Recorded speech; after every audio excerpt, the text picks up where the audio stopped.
trio passionné de modélisme. Les deux hommes et la femme arrêtés hier près de la centrale nucléaire de Belleville-sur-Loire dans le Cher n'ont aucun lien avec les survols mystérieux de sites nucléaires ces dernières semaines. Ils ont affirmé ne pas savoir qu'ils étaient dans un périmètre interdit. Alors ces drones peuvent-ils réellement être une menace pour la sécurité nucléaire? Comment EDF et les autorités protègent-ils les zones sensibles? C'est un reportage de Bertrand Boyer et Ager Oueslati. Envergure 50 cm à 1 mètre, poids de 5 à 10 kg. Les drones utilisés pour survoler les centrales sont des engins civils de cette catégorie. Ils se pilotent à vue et leur trajet peut être programmé. Mais pour les spécialistes de ces aéronefs perfectionnés, ils ne peuvent soulever que de faibles charges de 200 à 500 grammes. Les enceintes des centrales nucléaires, de mémoire, sont prévues pour résister au crash d'un avion de tourisme ou d'un appareil de type d'affaires, d'un avion d'affaires qui pèse plus de 5 tonnes. Donc imaginez quel peut être l'impact d'un appareil d'1 kilo. Ça n'aura jamais l'impact que peut avoir un avion d'affaires de 5 tonnes lancé à pleine vitesse.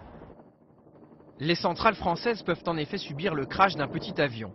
En 2013 pourtant, l'autorité de sûreté nucléaire avait réclamé de renforcer le toit des piscines abritant le combustible usagé, réputé trop fragile. Mais selon les services du Premier ministre, la menace que font peser les drones est négligeable. Les centres de production d'électricité nucléaire sont conçus pour résister à toute menace embarquée sur ce type d'appareil. Un risque faible. Pourtant, ces petits engins ont pu déjouer la surveillance de sites hautement sécurisés et braver l'interdiction de survol. La loi interdit en effet de pénétrer dans une bulle de 5 km de long sur 1000 mètres de hauteur autour de ces installations. Par ailleurs, plus de 700 gendarmes spécialisés y patrouillent 24 heures sur 24. Théoriquement, ils sont en droit d'ouvrir le feu en fonction de la gravité de la menace. Une solution dont doute ce professionnel des drones. À moins d'être à moins de 30 mètres avec un fusil de chasse, oui, on peut l'arrêter.